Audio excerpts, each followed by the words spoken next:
ಜೀನಾಗೆ ಸಂಪಾದಕತ್ವದಲ್ಲಿ GMS news ಸಾಗರ ಸುತ್ತದ ಆಚೆ ಈಚೆ ಗುರುವಾರದ news ಅಪ್ಡೇಟ್ಗೆ ತಮಗೆ ಸ್ವಾಗತ. ಮುಖ್ಯಾಂಶಗಳು: ಆಷಾಢದೊಳಗೆ ಸಚಿವ ಸಂಪುಟ ವಿಸ್ತರಣೆ, ಎಲ್ಲರ ಹಾರೈಕೆಯಿಂದ ಸಚಿವ ಸ್ಥಾನ ಸಿಗುತ್ತದೆ, ಎಸ್ಐಆರ್ ಹಸ್ತಕ್ಷೇಪ ಇಲ್ಲ, ಮತದಾರರ ಜಾಗೃತಿ ಮಾಡಿದ್ದೇವೆ, ಅಡ್ಡ ಮತದಾನದಿಂದ ಬಿಜೆಪಿ ತತ್ತರಿಸಿದೆ, ವಿಜಯೇಂದ್ರ ಕೆಳಗಿಳಿಸಲು ಅವರದ್ದೇ ಪಕ್ಷದಲ್ಲಿ ಸಜ್ಜಾಗಿದ್ದಾರೆ ಎಂದ ಬೇಳೂರು, ತುಮರಿಯಲ್ಲಿ 5 ದಿನದಿಂದ ಕರೆಂಟ್ ಇಲ್ಲ, ಮೆಸ್ಕಾಂ ಅಧಿಕಾರಿಗಳನ್ನು ತರಾಟೆಗೆ ತೆಗೆದುಕೊಂಡ ಬೇಳೂರು. ಈಗ ಸುದ್ದಿಯ ವಿವರ. ಆಷಾಢದೊಳಗೆ ಸಚಿವ ಸಂಪುಟ ವಿಸ್ತರಣೆಯಾಗುವ ನಿರೀಕ್ಷೆ ಹೊಂದಲಾಗಿದೆ. ಮುಖ್ಯಮಂತ್ರಿಗಳು ಸಹ ಸಂಪುಟ ವಿಸ್ತರಣೆಯ ಉತ್ಸುಕತೆಯಲ್ಲಿದ್ದಾರೆ ಎಂದು ಶಾಸಕ ಗೋಪಾಲಕೃಷ್ಣ ಬೇಳೂರು ತಿಳಿಸಿದರು. ಸಾಗರದ ಪ್ರವಾಸಿ ಮಂದಿರದಲ್ಲಿ ಗುರುವಾರ ಪತ್ರಕರ್ತರ ಜೊತೆ ಅವರು ಮಾತನಾಡುತ್ತಿದ್ದರು. ರಾಷ್ಟ್ರೀಯ ನಾಯಕರಾದಂಥ ರಾಹುಲ್ ಜಿ ಅವರು ಇವತ್ತು ಹೊರಗಡೆ ಬಂದಿದ್ದಾರೆ. ಅವರು ಬರುವಂಥ ನಿರೀಕ್ಷೆ ರೀತಿಯಿಂದ ಸ್ವಲ್ಪ ಲೇಟ್. ಅವರು 29ಕ್ಕೆ ಬರ್ತೀನಿ ಅಂತೂ ಬರಲಿಲ್ಲ, ಕೊನೆಗೆ 4ನೇ ತಾರೀಕಂತೂ ಬರಲಿಲ್ಲ. ಹಾಗಾಗಿ ಸ್ವಲ್ಪ ಡಿಲೇ ಆಯಿತು. ಎರಡನೇದು, ನಮ್ಮ ಮುಖ್ಯಮಂತ್ರಿಗಳು ಗೊತ್ತಲ್ಲ, ಸ್ವಲ್ಪ ವಾಸ್ತು ಗೀಸ್ತು ಇದೆ ಅವರೆಲ್ಲ, ಸ್ವಲ್ಪ ಅವರು ನಮ್ಮ ಗುರುಗಳನ್ನ ಕೇಳೋದು ಎಲ್ಲ ಇರ್ಬೋದೇನೋ ಅನಿಸ್ತದೆ. ಹಾಗಾಗಿ ಸಣ್ಣ ಮಟ್ಟದಲ್ಲಿ ಒಂದಿಷ್ಟು ವ್ಯತ್ಯಾಸ ಆಗಿದೆ ಬಿಟ್ಟರೆ ಏನು ಅನ್ನೋದಿಲ್ಲ. ಖಂಡಿತ ಮಾಡೇ ಮಾಡ್ತಾರೆ. ಬಹುಶಃ 14-15ರೊಳಗೆ, ಅಂದರೆ ಆಷಾಢ ಬರೋದ್ರೊಳಗೆ ನನ್ನ ಲೆಕ್ಕದಲ್ಲಿ ಮಂತ್ರಿಮಂಡಲ ವಿಸ್ತರಣೆ ಆಗುತ್ತೆ ಅಂತ ಇರ್ಬೋದು. ಅವರು ಪೂಜೆ ಪುರಸ್ಕಾರ, ದೇವರು ಮತ್ತೆ ಕೆಲವೊಂದು ಶಾಸ್ತ್ರಗಳನ್ನು ನಂಬ್ತಾರೆ. ಹಾಗಾಗಿ ಅವ್ರು ಯಾವ ಥರ ಅಂತ ನನಗೆ ಗೊತ್ತಿಲ್ಲ. ನಾವು ಕೇಳ್ತಾ ಇರೋದು, ಇದು ಜನ ಕೇಳ್ತಾ ಇರೋದು ಆದಷ್ಟು ಬೇಗ ಮಂತ್ರಿಮಂಡಲ ಆಗಲಿ ಅಂತ. ಸರ್, ನಿಮಗೆ ಸಚಿವ ಸ್ಥಾನ ಸರ್ ನೋಡೋಣ, ಕಾದು ನೋಡೋಣ. ನಿಮ್ಮೆಲ್ಲರ ಆಶೀರ್ವಾದದಿಂದ, ಜನರ ಆಶೀರ್ವಾದ, ತಾಲೂಕಿನ ಜನರ ಆಶೀರ್ವಾದದಿಂದ ಇದಕ್ಕೆ ಯಾವುದು ಬರ ಆಗಿದ್ದರಿಂದ ಚಾರ್ಜ್ ಅವರಿಗೆ 3 ಜಿಲ್ಲೆ ಕೊಟ್ಟಿದ್ದಾರೆ. ಅಂದರೆ ಮೀಟಿಂಗ್ ಮಾಡಲಿಕ್ಕೆ ಕೊಟ್ಟಿದ್ದಾರೆ ಅಷ್ಟೇ, ಬೇರೆ ಏನು ಕೊಡಲಿಲ್ಲ. ಅದು ತಪ್ಪು ತಿಳುವಳಿಕೆ ಆಗೋದು ಬೇಡ. ಬರ ನಿರ್ವಹಣೆಗೋಸ್ಕರ ನೀವು ನಿಂತ್ಕೋಬೇಕು ಅಲ್ಲಿ ಹೋಗಿ ಅಂತೇಳಿ ಒಂದು ಮೀಟಿಂಗ್ ಮಾಡೋಕ್ಕೆ ಎಲ್ಲ ಕೇಳಿದ್ದಾರೆ. ಬೇರೆ ಯಾವುದು ವಿಚಾರ ಅಧ್ಯಕ್ಷರು ಭೇಟಿ ಮಾಡೋದು ಆಗಿರ್ಬೋದು, ಅಥವಾ ನಮ್ಮ ಮುಖ್ಯಮಂತ್ರಿಗಳಾಗಿರ್ಬೋದು, ಇನ್ನೊಬ್ರು ಇರ್ಬೋದು, ಯಾರೇ ಇರ್ಬೋದು. ಒಟ್ಟಿನಲ್ಲಿ ಒಂದು ಜಿಲ್ಲೆಗೆ ಒಂದು ಕೋಟ ಯಾರೋ ಕೊಡಲೇಬೇಕಾ? ಅದರಲ್ಲೂ ಈಡಿಗೆ ಕೋಟದಲ್ಲಿ ನಾವು ಇರೋದೇ 2 ಜನ ಇದ್ದೀವಿ, ಇಬ್ಬರಲ್ಲಿ ಒಬ್ರಿಗೆ 2 ಕೊಡಲೇಬೇಕಲ್ಲ. ಹಾಗೆ ಒಂದು ನಿರ್ಣಯ ಆಗುತ್ತೆ ಬಿಡಿ, ಯಾವುದಾದ್ರು ಒಂದು ನಿರ್ಣಯ ಅಂತೂ ಖಂಡಿತ. ನೀವು ಸ್ವಲ್ಪ ಮುಂಚೂಣಿ ಎಲ್ಲ ಒಬ್ಬ MLA ಆಗಿ ಅಧಿಕಾರ ಕೇಳೋಕ್ಕೋಸ್ಕರ ನಮ್ಮ ರಾಷ್ಟ್ರೀಯ ನಾಯಕರು ಭೇಟಿ ಮಾಡ್ತೀವಿ, ರಾಜ್ಯ ನಾಯಕರು ಭೇಟಿ ಮಾಡ್ತೀವಿ, ಇವೆಲ್ಲ ಸಹಜ ಅಲ್ಲ.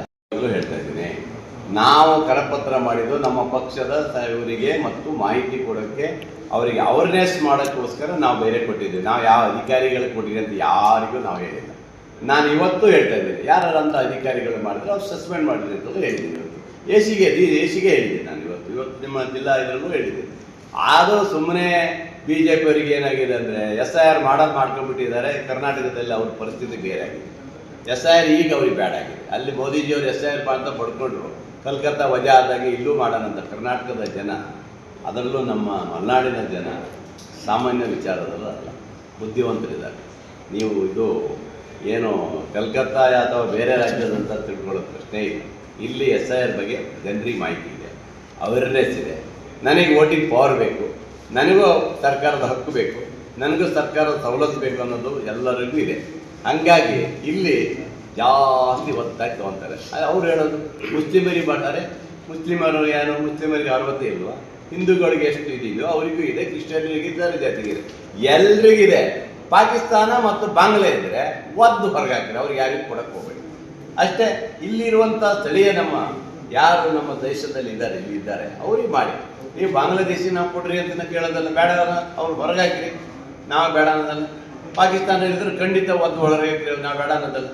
ಆದರೆ ಇಲ್ಲೇ ಇರುವಂಥ ನಮ್ಮ ನಾಗರಿಕರಾದಂಥ ಮುಸ್ಲಿಮರಿಗೆ ಕೊಡಬೇಡ್ರಿ, ಅವರೇ ವೋಟ್ ಮಾಡ್ಕೊತಾರೆ, ಅವ್ರಿಗೆ ಆಗತ್ತದು. ಇವ್ರಿಗೆ ಅಂತ ಕೊಟ್ಟಿದ್ದು ಅವ್ರಿಗೆ ಅಂದರೆ ಇವ್ರಿಗೆ ಮುಸ್ಲಿಮ್ಸರು ವೋಟ್ ಹಾಕ್ಬಾರ್ದು, ಯಾಕಂದರೆ ಇವರು ಯಾವುದೋ ಒಂದು ಪಕ್ಷಕ್ಕೆ ಹಾಕ್ತಾರಂತಲ್ಲ, ಅವರೇನು ದೇಶದ ಪ್ರಜೆ ಅಲ್ವಾ? ಅದನ್ನು ಬಿಡಬೇಕು. ನಿಮ್ದು ಏನಿದೆ ನೀವು ಮಾಡಿ, ನಿಮ್ಮ ಹತ್ರ ಅಂದರೆ ಅವ್ರಿಗೆ ಅರ್ಥ ಆಗಿದೆ. ಯಾವ MLC ಚುನಾವಣೆ ಆಯಿತು ಅವತ್ತಿಂದ BJPಯ ಪತನ ಶುರುವಾಗಿದೆ ಕರ್ನಾಟಕ ರಾಜ್ಯದಲ್ಲಿ. ಅದರಿಂದ ಅವರು ತತ್ತರಿಸಿ ಹೋಗಿದ್ದಾರೆ. ಅವರಲ್ಲೇ ಗೊಂದಲ ಗೂಡಾಗಿ ವಿಜಯೇಂದ್ರನ ಮೇಲೆ ಬಿದ್ದಾರೆ ಎಲ್ಲರೂ. ಅವ್ರು ಯಾವಾಗ ಅವ್ರನ್ನ ಡೌನ್ ಮಾಡ್ತಾರೋ ಅದು ನಿಮ್ಗೆ ಗೊತ್ತಿದೆ ಅಲ್ಲ. ಸದಾನಂದ ಗೌಡರು ಹೇಳೇ ಬಿಟ್ಟಿದ್ದಾರೆ, ಏನೊಂದು 3 ತಿಂಗಳ ನೋಡಿ ಕಿಕ್ಔಟ್ ಮಾಡಿಬಿಡಿ ಅವನು ಅಂತ ಹೇಳಿರೋದು ಅವ್ರದ್ದೇ ವಾಯ್ಸು. ಇವೆಲ್ಲ ನಮ್ಮ ಗಮನಕ್ಕಿದೆ. ಹಾಗಾಗಿ ವಿಜಯೇಂದ್ರ ಅವರು ಇಲ್ಲಿ ಆ ಒಂದು ಪ್ರಸ್ತಾವನೆ ಏನು ಮಾಡಿದ್ದಾರೆ. ನಾಡಿಗೆ ಬೆಳಕು ನೀಡಿದ್ದ ತುಮರಿಯಂತಹ ಪ್ರದೇಶಗಳಲ್ಲಿ 5 ದಿನಗಳಿಂದ ಕರೆಂಟ್ ಇಲ್ಲ ಎಂದರೆ ನಾವು ಎಷ್ಟು ಹಿಂದೆ ಇದ್ದೇವೆ ಎಂದು ಯೋಚಿಸಿ. ನಿಮ್ಮ ಮನೆಯಲ್ಲಿ 1 ಗಂಟೆ ವಿದ್ಯುತ್ ಇಲ್ಲದಿದ್ದರೆ ಚಡಪಡಿಸುತ್ತೀರಿ. ಹಿನ್ನೀರಿನ ಸಂತ್ರಸ್ತರ ಜನರ ಗತಿ ಏನಾಗಬೇಕು ಎಂದು ಶಾಸಕ ಗೋಪಾಲಕೃಷ್ಣ ಬೇಳೂರು ಮೆಸ್ಕಾಂ ಅಧಿಕಾರಿಗಳನ್ನು ತರಾಟೆಗೆ ತೆಗೆದುಕೊಂಡರು. ಸಾಗರದ ಪ್ರವಾಸಿ ಮಂದಿರದಲ್ಲಿ ಗುರುವಾರ ಕುಡಿಯುವ ನೀರು ಮತ್ತು ವಿದ್ಯುತ್ ಸಮರ್ಪಕ ಪೂರೈಕೆ ಹಿನ್ನೆಲೆಯಲ್ಲಿ ಕರೆಯಲಾಗಿದ್ದ ಅಧಿಕಾರಿಗಳ ಸಭೆಯಲ್ಲಿ ಅವರು ಮಾತನಾಡುತ್ತಿದ್ದರು. ಮೆಸ್ಕಾಂ ವ್ಯವಸ್ಥಾಪಕ ನಿರ್ದೇಶಕ ಜಯಕುಮಾರ್, ತಾಲೂಕು ಪಂಚಾಯತಿ ಇಒ ಮೌನೇಶ್ ಬಡಿಗೇರ್, ಪೌರಾಯುಕ್ತ ಎಚ್.ಕೆ. ನಾಗಪ್ಪ, ಶಾಸಕರ ವಿಶೇಷ ಕರ್ತವ್ಯಾಧಿಕಾರಿ ಟಿ.ಪಿ. ರಮೇಶ್, ಶ್ರೀನಿವಾಸ್ ಮೂರ್ತಿ, ಚಂದ್ರಶೇಖರ್ ಇನ್ನಿತರರು ಹಾಜರಿದ್ದರು. ಇವತ್ತು ಈ ಸರಿ ವಾರ್ನಿಂಗ್ ಕೊಡ್ತೀನಿ ನಾನು ಎಲ್ರಿಗೂ ಅಷ್ಟೇ. ನಾವೇನೋ ನಮ್ಮ ಕಡೆ ಇದೆಲ್ಲ ಮಾಡ್ತಾರೆ, ಅಧಿಕಾರಿಗಳಲ್ಲಿ ಸಮಸ್ಯೆ ಇರೋದಲ್ಲ, ಲೈನ್ ಮ್ಯಾನ್ಗಳು ಇದು ಮಾಡ್ತಾರೆ, ಇವ್ರ ಜೊತೆಗೆ ಹೊಂದಾಣಿಕೆ ಮಾಡ್ಕೊಂಡು ಹೋಗ್ತಾರೆ ಅಂದ್ರೆ ನಿಮ್ದು ಏನ್ರಿ ಅವಾಗ ಈ ಟೈಮಲ್ಲಿ ಮಾಡ್ಬೇಕು ಕೆಲಸ. ಬೇರೆ ಟೈಮ್ ಯಾರು ಮಳೆಗಾಲದಲ್ಲಿ ಒಬ್ಬ ನೋಡಿ ಯಾರಾದ್ರೂ ಯೋಚನೆ ಮಾಡ್ಬೇಕಲ್ರಿ. ಒಂದು ದಿವಸ ಕರೆಂಟ್ ಇಲ್ಲ ಅಂದ್ರೆ ನಾನೇ ನನ್ನ ಮನೇಲಿ ಇವತ್ತು ಕರೆಂಟ್ ಇಲ್ಲ ಅಂದ್ರೆ ಬೆಂಗಳೂರಲ್ಲಿ ಫೋನ್ ಹೊಡಿತೀನಿ, ಏನ್ರಿ AWR ಯಾಕ್ರಿ 1 ಗಂಟೆ ಆಯ್ತು ಕರೆಂಟ್ ಇಲ್ಲ ಅಂತ. ಅದರಲ್ಲಿ 4-5 ದಿವಸ ಕರೆಂಟ್ ಇಲ್ಲ ಅಂತ ಹೇಳಿದ್ರೆ ಜನ ಹೆಂಗಿರ್ತಾರೆ ಹೇಳಿ. ಇವತ್ತು ಏನು ಆ ಕಾಲನ ಇದು.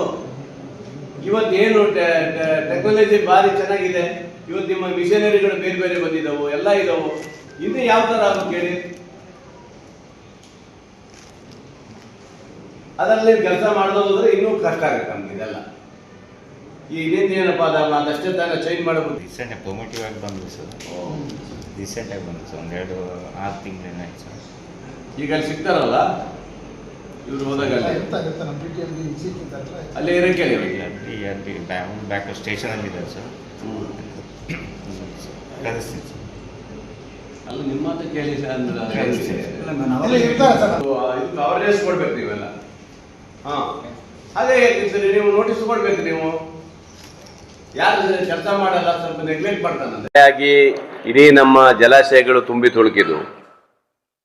ಈ ಸರಿ 1.5 ತಿಂಗಳಾದ್ರೂ ಸಹ ಬರದೇನೆ ಮೊನ್ನೆ 1 ವಾರದಲ್ಲಿ ದೇವರ ದಯೆಯಿಂದ ಒಂದಿಷ್ಟು ಮಳೆ ನಮ್ಮ ಮಲೆನಾಡು ಭಾಗದಲ್ಲಿ, ಒಂದು ಸಾಗರದಲ್ಲಿ, ಹೊಸನಗರದಲ್ಲಿ ಬರ್ತಾ ಇದೆ.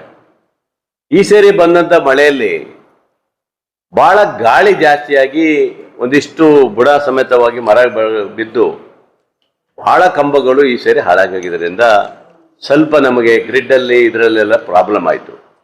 ಆದರೂ ಸಹ ಅಧಿಕಾರಿಗಳು ಹೊಸನಗರದಲ್ಲಿ ಅಲ್ಲಿ ಇಲ್ಲಿ ಮಾಡಿದ್ರು. ತುಂಬ್ರಿ ಭಾಗದಲ್ಲಿ ಅದು ಹೇಳಿದ್ನಲ್ಲ, ಕಟಾವು ಮಾಡದೇ ಇರುವಂತಕ್ಕೆ ಏನಾಗಿದೆ, ನಮಗೆ 67 ಕಿಲೋಮೀಟ್ರಲ್ಲಿ 29 ಕಿಲೋಮೀಟ್ರು ವೈಲ್ಡ್ ಲೈಫ್ ಇರೋದ್ರಿಂದ ಸ್ವಲ್ಪ ಮರಗಳು ಕಟ್ ಮಾಡಕ್ ಬಿಡಲ್ಲ. ಹೆರೆ ಕಟ್ ಮಾಡಕ್ ಮಾತ್ರ ಬಿಡ್ತಾರೆ, ಅದು ಸಾಕಾಗಲ್ಲ ನಮಗೆ. ಅದರಿಂದ ಸ್ವಲ್ಪ ನಮ್ಮ ಸಮಸ್ಯೆ ಆಗುತ್ತಂತ ಈಗಾಗಲೇ ನಾನು ನಿಮ್ಗೆ ತಿಳಿಸಿರುವಂಥದ್ದು ಒಂದು. ಹಾಗಾಗಿ ಅದು ಸಮಸ್ಯೆ ಬಂದಿದೆ. ಮತ್ತು ಮಳೆ ಜಾಸ್ತಿ ಬರಲಿಲ್ಲ, ಗಾಳಿ ಜಾಸ್ತಿ ಬಂದಂತ ಭಾಳ ಜನ ಹೆದರ್ಕೊಂಡಿದ್ದು ನಾನು ನೋಡಿದ್ದೀನಿ. ಇದರಿಂದ ಸ್ವಲ್ಪ ನಮಗೆ ತಾಲೂಕಲ್ಲಿ ಸಮಸ್ಯೆ ಆಗಿದೆ ಸಾರ್ವಜನಿಕರಿಗೆ. ಯಾಕಂದರೆ ಈ ಒಂದು 21ನೇ ಶತಮಾನದಲ್ಲೂ ಸಹ ನಾವು 2 ದಿವಸ 3 ದಿವಸ ಕರೆಂಟ್ ಕೊಟ್ಟಿಲ್ಲ ಅಂದರೆ ಅದು ಭಾಳ ದುರಂತ ಆಗುತ್ತೆ. ಅದರಿಂದ ಎಲ್ಲ ಅಧಿಕಾರಿಗಳ ಜೊತೆಗೆ ನಮ್ಮ ಮಂಗಳೂರಿಂದ MD ಅವರು ಸಹ ಇವತ್ತು ಅವರು ಸಹ ನಾನೇ ಬರ್ತೀನಿ ಸರ್ ಅಂತ ಹೇಳಿದ್ದಾರೆ. ಹೆಚ್ಚುವರಿಯಾಗಿ ಜನರನ್ನು ಕೊಟ್ಟಿದ್ದಾರೆ, ಕಟಾವು ಮಾಡೋಕ್ಕಂತ ಯೋಜನೆ ಕೊಟ್ಟಿದ್ದಾರೆ. ಒಂದಿಷ್ಟು ಆದ್ಯತೆಗಳನ್ನು ಇವತ್ತು ಆಗಲೇ ಕೊಟ್ಟಿದ್ದಾರೆ, ಕೆಲಸ ಮಾಡ್ತಾ ಇದ್ದಾರೆ. ತುಂಬ್ರಿಗೂ ಸಹ ಇವತ್ತು ಕೊಡ್ತೀನಿ ಅಂತ ಹೇಳಿದ್ದಾರೆ. ಈಗ ಹೋಗ್ತಾರೆ, ಅವರು ಹೋಗ್ತಾರೆ. ಹೋಗ್ಬಿಟ್ಟು ಇವತ್ತು ಕರೆಂಟ್ ಕೊಟ್ಟು ಬೆಳಕು ಕೊಡುವಂಥ ಕೆಲಸ ಮಾಡ್ಬೇಕು. ಯಾಕಂದ್ರೆ ನಾವು ಇಡೀ ರಾಜ್ಯಕ್ಕೆ ಬೆಳಕು ಕೊಟ್ಟಂಥವ್ರು ನಾವು ಅದು ತುಂಬ್ರಿ ಭಾಗದವರು. ಅವರಿಗೆ ಈಗ ಅದೇನು ಹೇಳ್ತಾರೆ, ದೀಪದ ಕೆಳಗೆ ಕತ್ತಲಾದಂಗೆ ನಮ್ಮ ಭರತ್ ಇಲ್ಲೇ ನಿಂತ್ಕೊಂಡಿದ್ದಾರೆ, ಹಂಗಾಗಿದೆ. ಅದರಿಂದ ಎಲ್ಲವನ್ನು ಸರಿ ಮಾಡಿಸೋಕ್ಕೋಸ್ಕರ ನಾನು ಅರ್ಜೆಂಟಾಗಿ ಇವತ್ತು ಬಂದು, ಅದಕ್ಕಾಗಿ ಶಿವಮೊಗ್ಗದಲ್ಲಿ ಒಂದು ಮೀಟಿಂಗ್ ಮಾಡಿ ಇಲ್ಲಿ ಇವತ್ತು ಅರ್ಜೆಂಟಾಗಿ ತುರ್ತುವಾಗಿ ನೀರು ಮತ್ತು ಕರೆಂಟಿನ ಬಗ್ಗೆ ಇವತ್ತು ಚರ್ಚೆ ಮಾಡಿದ್ದೀನಿ. ನಮ್ಮ ನಗರಸಭೆಯವರು ಹೇಳಿದ್ದಾರೆ, ಅದೇ ಅಲ್ಲೇ ಸ್ವಲ್ಪ ಪ್ರಾಬ್ಲಮ್ ಆಗುತ್ತೆ, ನಮ್ಮ ನೀರು ತಿರ್ಸೋ ವಾಲನ್ನು ಸಹ ಏನು ಹೇಳಿದ್ದಾರೆ, ಎಲ್ಲಿ ತಾಳಗುಪ್ಪದಲ್ಲಿ ಅದನ್ನು ವೆಲ್ಡ್ ಮಾಡಿಸಿ ಬಂದೋಬಸ್ತ್ ಮಾಡೋಕ್ಕೆ ಹೇಳಿದ್ದೀನಿ. ಅವ್ರಿಗೆ ಎಷ್ಟು ಬೇಕು ಅಷ್ಟೇ ಬಿಡಕ್ಕೆ ಹೇಳಿದ್ದೀನಿ. ಮತ್ತು ಅಲ್ಲಿದ್ದ ಸಮಸ್ಯೆನೂ ತೀರ್ಮಾನ ಮಾಡ್ತೀನಿ ಅಂತ MD ಅವರು ಸಹ ಹೇಳಿದ್ದಾರೆ. ಹಾಗಾಗಿ ಇನ್ನೂ ಹೆಚ್ಚಿನದು ಏನಾದ್ರು ಬೇಕಾದರೆ. ಇದು ಗುರುವಾರದ ಸಮಗ್ರ ಸುದ್ದಿ. ನಿರಂತರ ಸುದ್ದಿಗಾಗಿ ನೋಡ್ತಾ ಇರಿ GNS ನ್ಯೂಸ್. ನಮಸ್ಕಾರ.